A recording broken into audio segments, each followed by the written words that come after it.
Hello guys, this is me again. I know it's late. I don't know when this is gonna come out, when I'm gonna upload this, but I know it's gonna be late because it's already late and I'm sorry, but I have a lot of work. I have some assignments due. I already delivered one of them, but I'm still working on two others, so I can promise that this will be up anytime soon.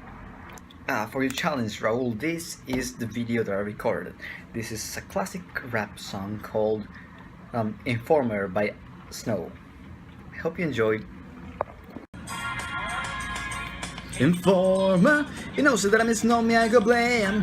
I lick you bum down. Detective money says that I'm no me, stop someone on the lane. I lick you bum down. Informer, you know, so that I'm no me, I go blame. I lick you bum down. Detective money says that I'm no me, stop someone on the lane. I lick you bum down. But he said the medic come and the blood on me, Joe. Or him can crawl through my window, gonna put me in the back of the car at the station. From that point on I reach my destination. Well, the destination reaching that is the tension with it. With any pants look up me bottom, so Informer, you know, so that is no me I go blame. I licky bum down. Detective money says that is no me, stop someone on the lane. I licky bum down. Now thinking about music, I came upon a question that I've discussed a bit with you, but I wanted to explore it further.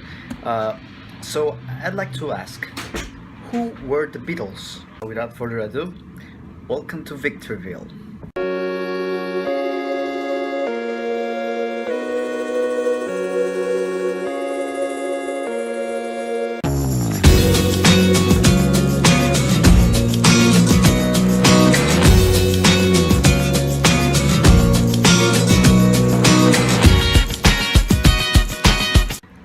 The easy answer to my question is obviously just Paul McCartney, John Lennon, George Harrison, and Ringo Starr.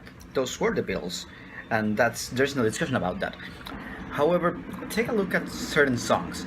For example, Blackbird.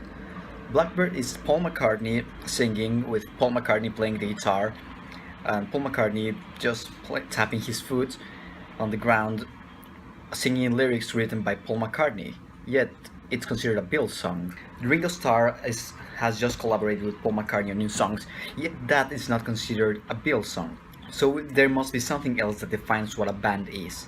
And I actually came up with this. Well, I've been thinking about this because of a discussion that I had with a friend the other day, whether we should or not consider Beatles songs Real Love and Free as a Bird, that were written by John Lennon, and he recorded some demos and led them for Paul McCartney. Then he died, and 10 years after he died, the other three Beatles used his recordings and finished his songs. So they're technically the Beatles since the four of them are there, but they don't sound like the Beatles completely. Should they be considered the Beatles or not? Now, one of the strongest arguments that I found against them being the Beatles is that they weren't together as a band at that moment. The Beatles were a band in a time period where the four Beatles were in the same kind of state of mind. They were thinking about the music in the same way and writing for the Beatles. Even when you have the same musicians, if they're not in the same state of mind, they're not working together constantly, they're not living together the experience of music, they're not actually the same band, because people changed over time, and they weren't changing together for 10 years. So maybe we should not consider them the Beatles. Of course, there are other bands that have similar phenomena.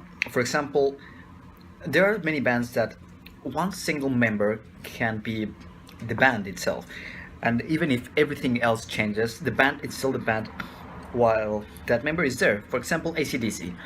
You can listen to the earliest AC/DC song, Can I Sit Next to You Girl, with, I'm not sure who was the singer at that time, I forgot his name, but the rest of the band, well, there was Angus Young and Malcolm Young, obviously.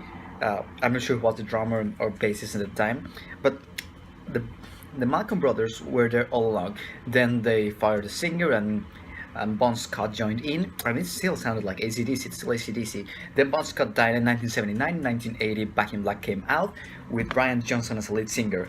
and it still was AC/DC. I mean, there's a lot of people who believe that AC/DC stopped being AC/DC at that moment and don't really like what happened after Brian Johnson, but it still feels like AC/DC. There's still that power there.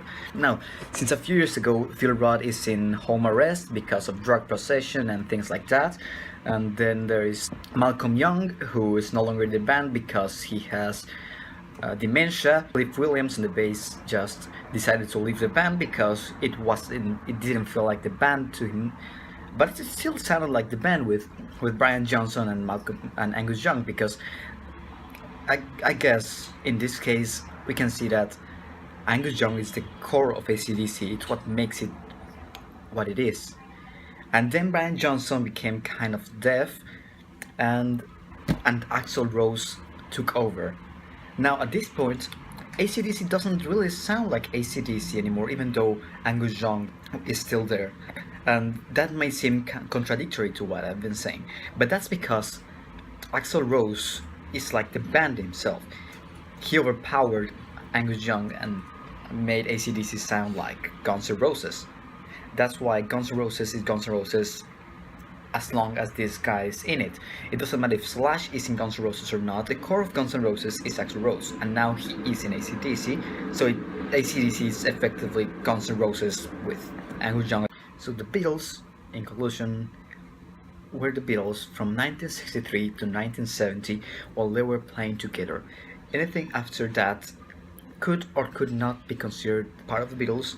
That's up to you, but they were surely not the same band that was active in the 60s. Oh, and I forgot to wear this before, but here it is. I don't want to stop using this. Staying in the topic of music, for this week's challenge, I want you to do something that Weird Al Yankovic does pretty often.